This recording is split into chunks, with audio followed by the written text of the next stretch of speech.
Hey, what's up everybody? BDL44 coming at you with another video. Alright, so before I get started, I want to say happy birthday to my mom in heaven. I miss you, I love you, and I dedicate everything that I do to you. So that's the way we want to start this off. Love mom. Alright, now we got a trade on Mom's Day, believe it or not. On my mom's birthday, we got a NBA trade worth talking about. I know it's a gift from above because clearly this is the big trade that we've been waiting for, with the understanding that obviously Kevin Durant rescinded his trade, so he's not on the trade block at this time. Donovan Mitchell, however, has been, and we've been waiting on this all summer long. We finally got a deal today. Kobe Altman, Danny Ainge strike a deal, sending Donovan Mitchell to the Cleveland Cavaliers for Laurie Markkanen, Ochai Agbaji, and I don't think I've said his name correctly yet, so forgive me when I hear it. I'll know it, but Ochai Agbaji, I think is how you say that, and Colin Sexton, Young Bull. We've been waiting to see where Young Bull was going to go, and I've been telling you guys that he's a needle mover because of the situation that he has going on. He's too good of a player to not find a home, and the Cleveland Cavaliers didn't really make any sense anymore based on Darius Garland's ascension and signing. So now you had to find a home for Young Bull, and nothing made any sense. So he would have to slot in with one of these teams, just like Russell Westbrook, one of the teams that he was going to potentially go to, because those are the only teams that have the money. So it's Indy, San Antonio, Utah. Well, Utah is the team, and I like it. I like it. For Utah, we can talk about what they're getting in this situation. Laurie Markkanen is a player that I think is going to be really, really good if he's featured. And the fact that they just picked up THT, and some of the pieces that they've let go of tells me they're going to need shooting. So they addressed that immediately by getting in here one of the best shooters in the game right now, coming off a year where he's back from long-term injury issues and looked really good. Looked really, really good. Proved himself to be someone who could play the small forward position. He was already someone you knew could play the four, but he looked very good at the three. I think they're going to miss him in Cleveland a little bit in terms of the length that he provided and the shooting that he provided and just where he looked like he was headed. 3 years, $16 million a year. Solid, I guess. I didn't love the contract, but when you saw what he looked like in that Cleveland Cavalier uniform, you understood that he was very helpful, and he was coming into his own once again. So I like it. I like it a lot for Utah. He's going to be a piece that they can rely upon. He's going to have plenty shots. He's basically the best player on the team right now. And, it's going to be one of those situations where you're going to look to him for a lot of leadership in terms of scoring the ball and just ultimately bringing a winning attitude and a NBA professional attitude to a very, very young situation. That's not going to involve a whole lot of winning this year, as we obviously know. But you do like the pieces that the Utah Jazz put together because they are tradable and they're young, so you feel good about keeping them as well. So it's a good mixture of stuff going on there. They also, of course, as we said, Agbaji is a rookie in the lottery, if I'm not mistaken. I don't know his game just yet, but now that we have this trade done, I can do a little homework on these two teams. And I think he's going to be a player that obviously is going to be thrown into the fire with the Utah Jazz and will have an opportunity to make a name for himself and maybe even throw himself into the Rookie of the Year rankings because of the role. So you got to love this for him, as to which he was with the Cleveland Cavaliers as a very, very talented player who's going to be a part of their bench. But you didn't think of him as somebody who would probably be able to showcase himself to that degree. In this situation, yeah, he's going to be showcased as much as any rookie in the league. So this is a fantastic change of fortune for that young rookie with a lot of talent. So excited about him and his situation. Colin Sexton, of course, you love Young Bull, but this makes a whole lot of sense for Cleveland to throw him in and not feel nothing at all about letting him go because, again, he was restricted. He's going to want a certain amount of money. Obviously, they signed him in order to make this deal happen, and I think they got him at an affordable rate. 4 years, $72 million is pretty good for Colin Sexton. I thought he would probably try to get upwards of 100, but coming off of the injury, it was probably more important to just make sure that he locks up for several years. At this age, he's probably, under 24, 25 years old. He can play them 4 years and still be very much in his prime, in a position to re-establish himself as one of the better young guards out there. So I know what he can do on both sides of the floor. I know what type of motor he has, and he's a strong guy. So coming back from the injury, you got to see how his conditioning is this first. I usually say give a guy a year to get his conditioning back in order, but You feel really good if you're the Utah Jazz bringing in Colin Sexton because he's healthy now. You know, you don't have to wait anymore for him to come back and show that he's a win now player, or not even a win now player, a player who can be a part of your young core. Complete opposite, actually. And I think that that's a good thing, you know. And then you have the synergy here with him and Laurie Markkanen. Actually, they haven't played together, so ignore that. But you know, you're bringing players in that can really come together and form around Victor Wembanyama, which is basically what it is that they're dreaming up right here. Shooters and guards and lengthy players and things of that nature. They got Stanley Johnson, THT, Laurie Markkanen, Abaji, Sexton, you know, and a bunch of picks. Obviously, you look at the 3 first-rounders here and you wonder why they didn't get more picks. All of these picks are unprotected. So if for some reason Cleveland Cavaliers situation goes wrong over the next several years, which I really don't see happening, honestly, those picks are probably going to be very good. I don't think they will be. I really don't think those picks are going to be any good. Why? Because Donovan Mitchell's on as I said, a 4-year deal. Oh no, I'm sorry, I got that wrong. Donovan Mitchell's deal is I didn't write it down. Oh wow, disappointing in myself for not writing it down. But he's on for multiple years. Obviously, he just resigns right now. So they got him, I think, for several years, probably like a 4-year deal. He's on or something like that. Very important stuff. Sorry, I didn't write it down. I thought I had, but nevertheless, Donovan Mitchell, multiple years. So you know, for the duration of the time they're going to be waiting for those picks to mature, he'll be there. Obviously, you got Mobley, who's going to be locked up for a rookie deal. You know they're going to re-sign him. Allen's already locked up on a deal that should give them the duration of that period as well. And I believe, if I'm not mistaken, they got Darius Garland for 4 years, I think it was. So their core is intact.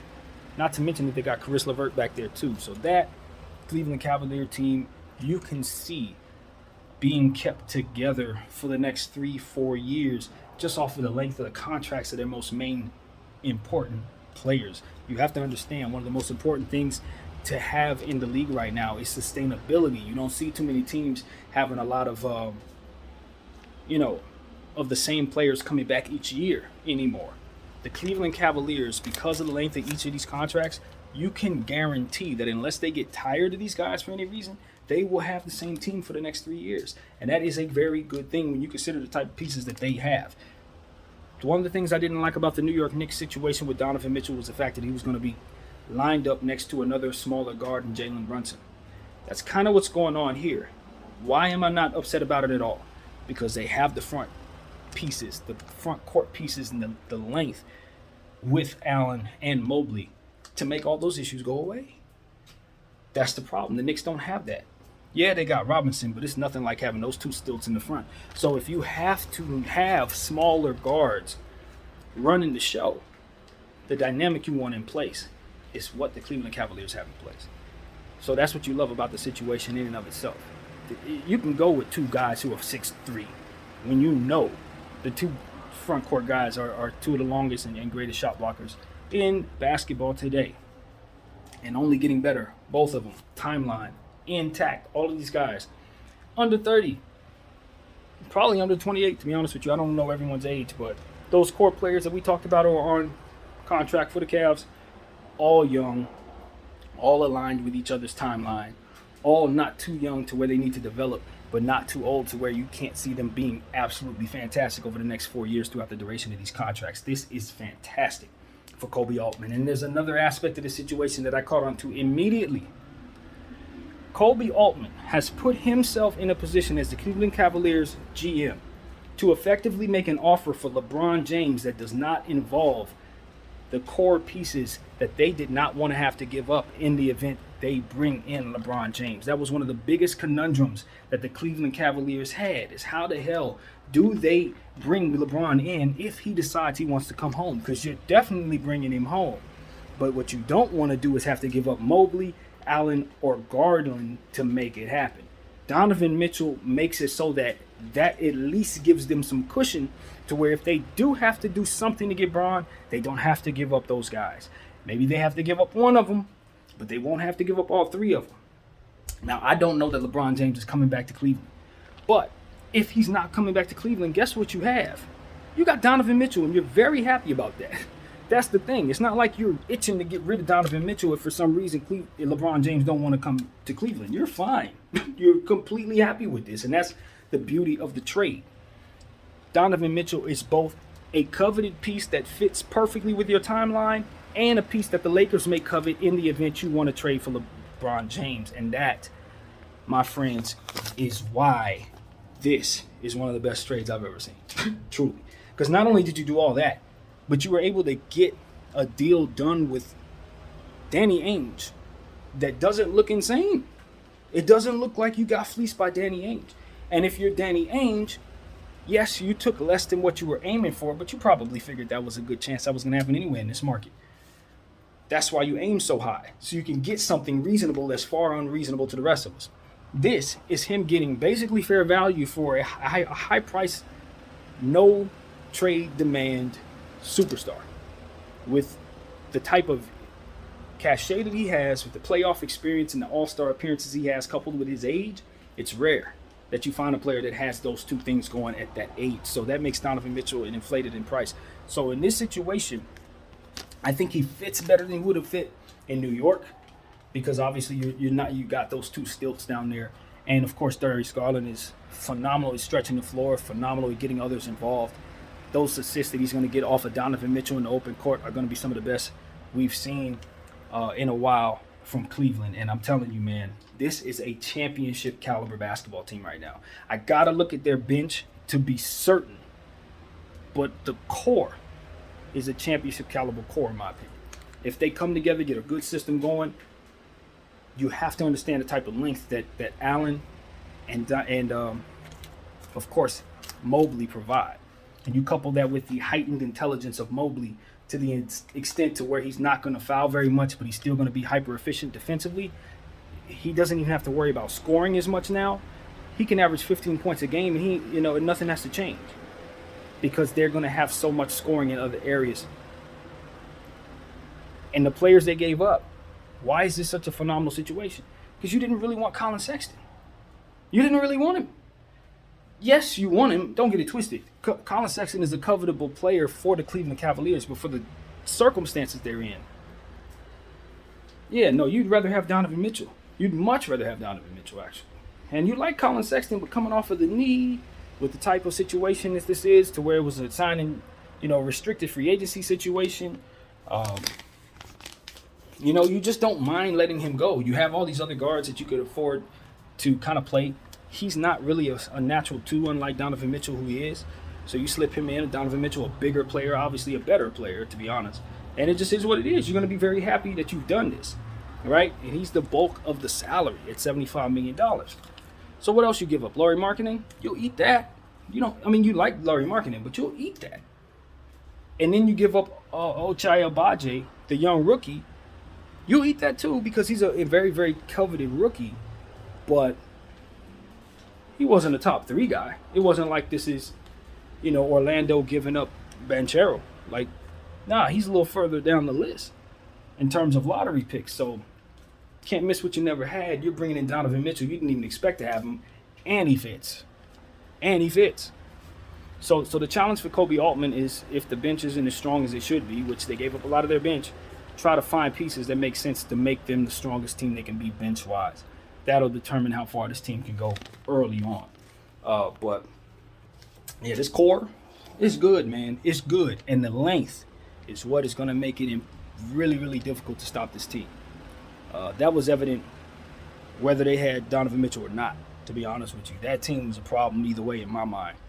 But now that you add a player, a big play, big moment player like Donovan Mitchell, what you have to understand, and what I'm sure everybody's going to pick up on very fast, is Darius Garland's fantastic down the stretch too in these situations. So you're going to have to figure out which one of them is going to kill you. That's the problem. Whichever one has the ball in their hands, they can light you up and shut you down in the game. And so that's the problem. I think for them, this is about who takes the last shot, and can y'all stay cool if for some reason something goes wrong. Because I know if he missed the shot, I could have made it, and that could be an issue that they're going to have to deal with in the locker room. But these are two fantastically gifted guards, These are not regular Joes. You're talking about Donovan Mitchell and Darius Garland. This is not nothing to play with. Nothing to play with. So I don't know. You know, when you talk about where they rank the top backcourt, obviously you're looking at Atlanta. You're looking at, you know, various teams, man. My mind's going blank. But there are a lot of teams that you're considering. But this is one of the top 5, I believe. And maybe even higher than that in terms of the best backcourt. Obviously thinking about Golden State teams that are going to be coming along with new players, with guards. But this, what Cleveland has done, with Darius Garland, I already know what DG can do. And then you add Donovan Mitchell. That is so very lethal. So very lethal. And they're consistently lethal. That's the thing about both of these guys. They're both going to light you up regularly. Now, Donovan Mitchell's value, as I said, I was concerned about it dipping because in Utah, the thing that made him so special in my mind was the fact that he was literally the only player who could do the things that he did. Wasn't too many athletic players running around, flying and jumping around, and ultimately it wasn't too many go-to guys there. So anytime they needed the ball to go anywhere, it would automatically go to him and he would deliver. So it was a perfect storm.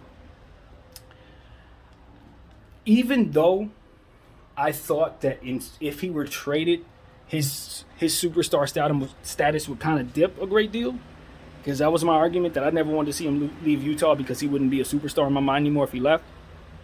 I think this is a fantastic consolation prize to some of his value possibly dipping, because what he's going to be a part of is a very, very good Eastern Conference team over the next 3 years. God willing, no injuries. And that's really the only thing getting them their way. And they don't have injury-prone players. These guys aren't particularly injury-prone. But that would be the thing that ultimately scares me about them if for some reason they start having issues with injuries. If all 4 of them dudes stay healthy, and I'm talking about Mobley, Allen, Mitchell, and Garland. If all 4 of those dudes stay healthy for 4 years, I think they're coming out of the East in one of those years. They're going to go to the finals. They're going to find their way through there. It's a very tough Eastern Conference. I don't know that they beat the team on the other side of it, but that length, when you add Donovan Mitchell, a closer like that, it's too much. It's too much. These 2 lengthy stilts, they're going to create so many problems defensively.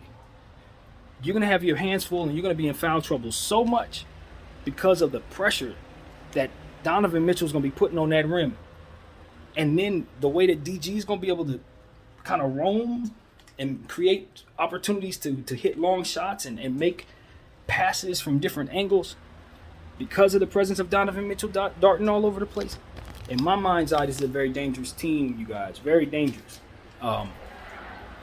You know, and they still have other players. You know, they still got the other guy. I can't think of his name. I can see his face in my head, but he's going to be playing some defense for them. Athletic dude, still a young player. They didn't lose him.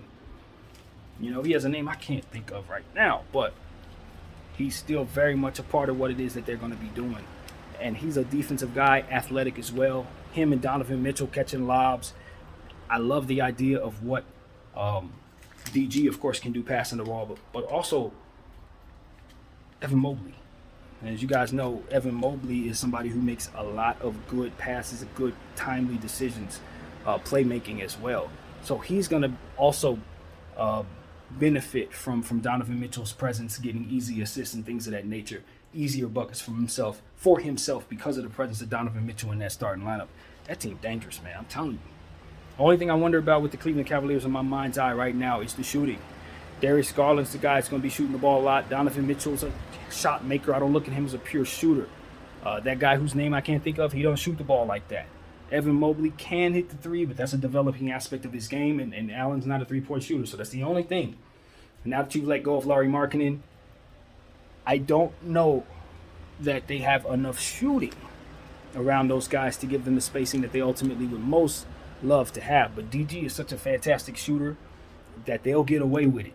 That's the thing. He is a fantastic 3-point shooter. So that helps things a lot. So I got to say, man, I love the trade. And I want to thank Danny Ainge for just coming down on the price to a degree, accepting something that is acceptable. You know, honestly, because he really messed the market up with that Rudy Gobert trade. I don't think the Timberwolves really understand the risk that they took taking on that trade for the long-term aspects of what it is they're going to have to deal with. And that's an entirely different conversation that we've already had, but This, I think, is a deal that Danny can be happy with after that massive fleecing, and say that his rebuild is pretty much in a good place. You know, he walked away with what 8 picks in the situation, and is in a firm position to be a team that doesn't do very well this year, to put him in a position to get the big prize, Victor Wembanyama. So I don't know. I don't know that they get him. You know what I mean? I don't know that they get him, but they're in firm position as anybody to get lucky, and that's all you can ask for. That's all you can ask for if you're Danny Ainge. You've given yourself a bunch of picks. You've given yourself an exciting opportunity with young players that fit a cohesive bunch that can do some things on the basketball floor to make people want to watch them. And then you can add pieces to that as you continue to get lottery picks and continue to build. So I like what Danny's done for the Utah Jazz in such a short amount of time. He ran a hard bargain this summer. It was frustrating, but now that we came out on the end of it, I think it's a fair rebuild. I don't think he overloaded on all types of stuff. And I think ultimately you just look at him and say, all right, good job. Good job. I think that's what the Utah Jazz ownership hired you for, is to get basically as much as you possibly can for their superstars. And while one could argue you didn't get enough for Donovan Mitchell, it definitely came out on the other end with the Rudy Gobert.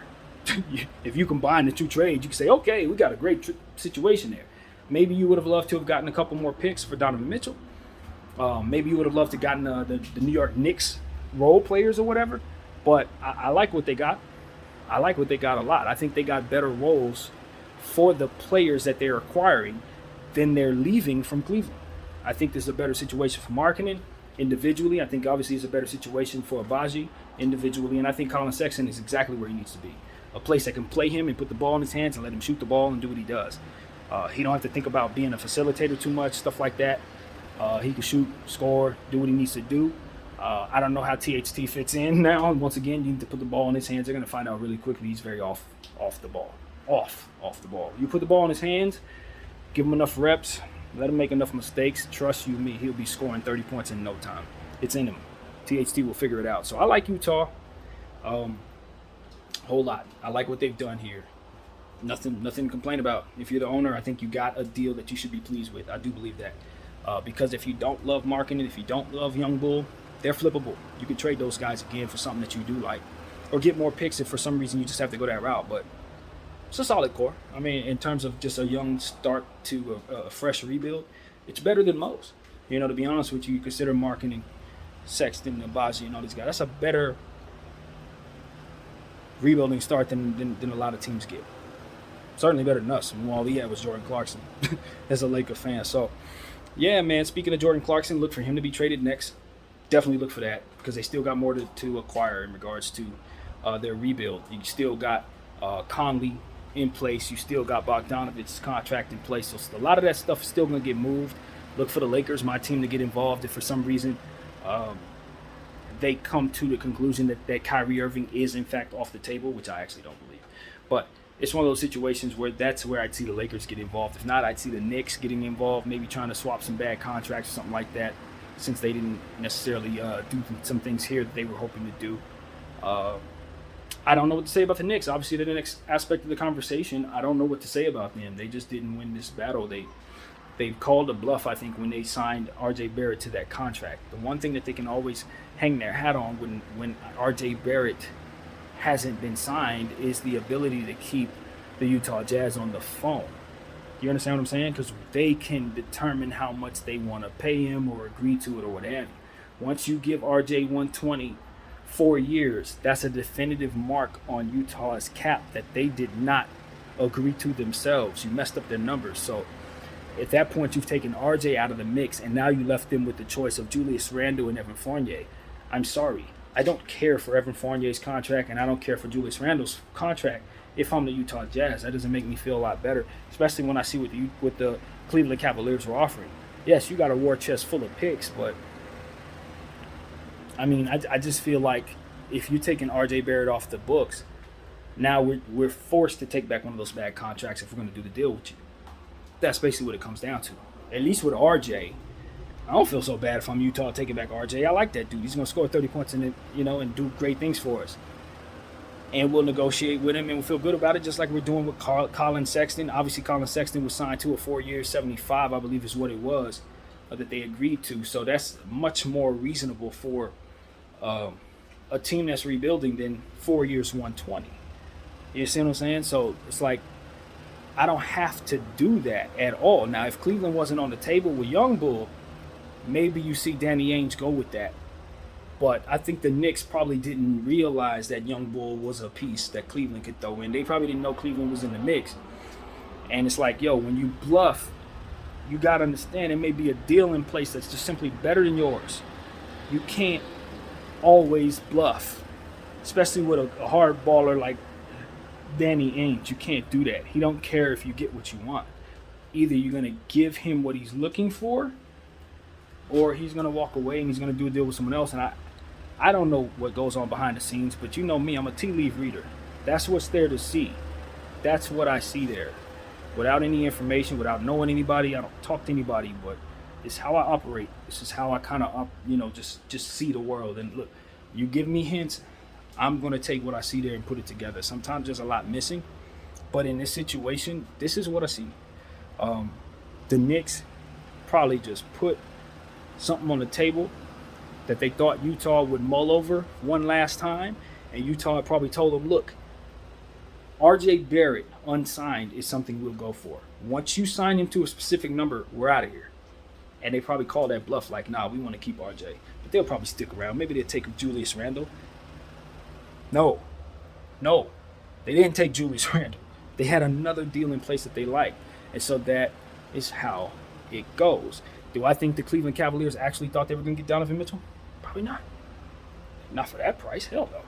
Not when you consider what the Utah Jazz price tag on Donovan Mitchell has been for the last several weeks. Utah said they weren't giving up 7 picks. You do realize that the Jazz only took back 3 and 2 swaps. Very good potential picks, but they came down tremendously. Why? Because there's no bad contract to take back. Remember, I've mentioned this in several conversations. When you have a bad contract to attach to the situation, if you got one of these big superstars moving, Ben Simmons, prime example, he's considered a bad contract in that situation with James Harden. When you have that going on, you got to attach picks to represent that. So it's going to seem as if you gave away 1 million picks to get James Harden, but what you actually did was give away James Harden's requisite amount of picks, and then you've also given away the picks it's going to cost to get someone to take the bad contract that is Ben Simmons. So that's why that looks a So what you have here is the presence of that not being the case.